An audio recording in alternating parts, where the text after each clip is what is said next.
اعوذ باللہ من الشیطان الرجیم بسم اللہ الرحمن الرحیم۔ اللہ تبارک و تعالیٰ کے نام سے شروع جو بڑا مہربان اور نہایت رحم کرنے والا ہے۔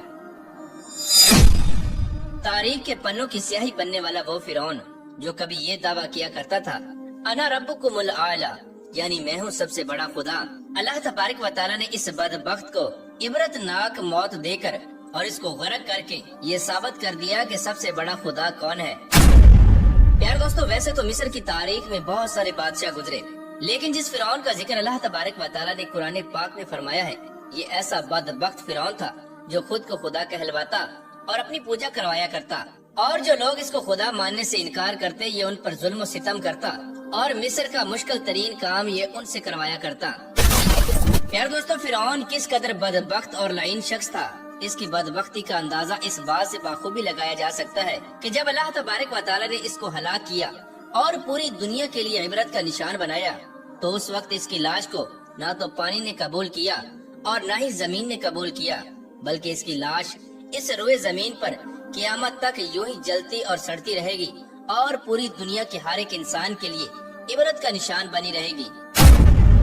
پیار دوستو، آج کی اس ویڈیو میں ہم آپ کو بتائیں گے کہ فرعون کی شادی کیسے ہوئی اور فرعون نے زبردستی کس طرح مصر کی سب سے حسین و جمیل اور پاک دامن عورت سے شادی کی، اور کس طرح فرعون نے اپنی طاقت کے زور پر مصر کی سب سے خوبصورت عورت کو اپنی بیوی بنایا، اور فرعون میں سے کتنی اولاد پیدا ہوئی، اور کائنات کے سب سے بڑے کافر فرعون کی بیوی کو اللہ تبارک و تعالیٰ نے کس طرح ایمان کی دولت نصیب فرمائی، اور کس طرح فرعون کی بیوی ایک کافر کی بیوی ہونے کے باوجود اللہ تبارک و تعالیٰ کی پاک ذات اور اس کی وحدانیت پر ایمان لے کر آئی، اور وہ کون سا ایسا کام تھا جو فرعون کی بیوی نے کیا جس کی وجہ سے اللہ تبارک و تعالیٰ نے فرعون کی بیوی کو یہ انعام عطا فرمایا کہ جنت میں اللہ تبارک و تعالیٰ فرعون کی بیوی کو حضور اکرم صلی اللہ تعالی علیہ وآلہ وسلم کی ازواج مطہرات میں شامل فرمائے گا۔ پیارے دوستو، ان تمام تر سوالات کے جوابات قرآن و حدیث کی روشنی میں آج کی اس ویڈیو میں ہم آپ کو بتائیں گے، لہٰذا آپ سے گزارش ہے کہ ہماری اس ویڈیو کو اینڈ تک ضرور دیکھیے گا۔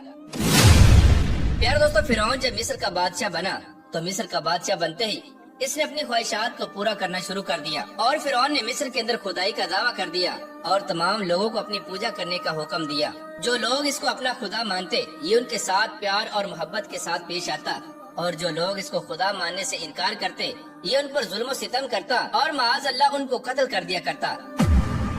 پیارے دوستو، فرعون نے جب شادی کرنے کا ارادہ کیا تو اس نے مصر کی سب سے حسین و جمیل اور خوبصورت عورت کا انتخاب کیا۔ فرعون نے ریان بن ولید کی پوتی حضرت آسیہ رضی اللہ تعالی عنہ کو نکاح کا پیغام پہنچایا۔ پیارے دوستو، ریان بن ولید وہ بادشاہ تھا جو حضرت یوسف علیہ السلام کے دور میں مصر کا بادشاہ ہوا کرتا تھا، اور حضرت آسیہ رضی اللہ تعالی عنہ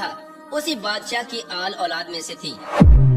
اور ریان بن ولید بادشاہ حضرت یوسف علیہ السلام کے زمانے میں حضرت یوسف علیہ السلام پر ایمان لا چکا تھا، اور اسی بادشاہ نے حضرت یوسف علیہ السلام کو عزیز مصر بنایا تھا۔ پیارے دوستو، فرعون چونکہ ایک جابر اور ظالم بادشاہ تھا اور یہ مسلمانوں پر ظلم و ستم کیا کرتا تھا، لہذا جب فرعون نے حضرت آسیہ رضی اللہ تعالی عنہ کو نکاح کا پیغام پہنچایا تو یہ پیغام حضرت آسیہ رضی اللہ تعالی عنہ کے والدین کو ناگوار گزرا۔ حضرت آسیہ رضی اللہ تعالی عنہ کے ماں باپ اس رشتے سے ناخوش تھے اور وہ فرعون کے ساتھ اپنی بیٹی کی شادی نہیں کرنا چاہتے تھے، لیکن فرعون چونکہ مصر کا بادشاہ تھا لہذا اس نے حضرت آسیہ رضی اللہ تعالی عنہ کے ساتھ زبردستی شادی کر لی، اور حضرت آسیہ رضی اللہ تعالی عنہ کو یہ دھمکی دی کہ اگر انہوں نے فرعون کے ساتھ شادی نہ کی تو وہ ان کے والدین کو قتل کر دے گا۔ چنانچہ اس طرح فرعون نے اپنی طاقت کے زور پر حضرت آسیہ رضی اللہ تعالی عنہ سے شادی تو کر لی، لیکن شادی کے بعد اللہ تبارک و تعالی نے حضرت آسیہ رضی اللہ تعالی عنہ کو فرعون سے محفوظ رکھا، اور فرعون ساری عمر حضرت آسیہ رضی اللہ تعالی عنہ پر قادر نہ ہو سکا۔ روایات میں آتا ہے کہ جب شادی کی پہلی رات فرعون اپنی بیوی سے ہم بستر ہونے کے لیے اپنے کمرے میں داخل ہوا تو اللہ تبارک و تعالی نے فرعون پر نیند کا ایسا غلبہ ڈالا کہ وہ ساری رات سوتا رہا، اور بعد روایات میں آتا ہے کہ فرعون شادی کی پہلی رات نامرد ہو گیا تھا، جس کی وجہ سے فرعون ساری عمر حضرت آسیہ رضی اللہ تعالی عنہ پر قادر نہ ہو سکا، اور اس طرح اللہ تبارک و تعالی نے اس پاک دامن خاتون کو فرعون سے محفوظ رکھا۔ اور بعض مفسرین نے یہ لکھا ہے کہ فرعون کو شادی کے بعد ایک ایسی بیماری لاحق ہو گئی تھی کہ جس کی وجہ سے طبیبوں نے فرعون کو صحبت کرنے سے منع کر دیا تھا۔ یہی وجہ تھی کہ فرعون ساری عمر حضرت آسیہ رضی اللہ تعالی عنہ کے ساتھ صحبت نہ کر سکا۔ پیارے دوستو، چونکہ حضرت آسیہ رضی اللہ تعالی عنہ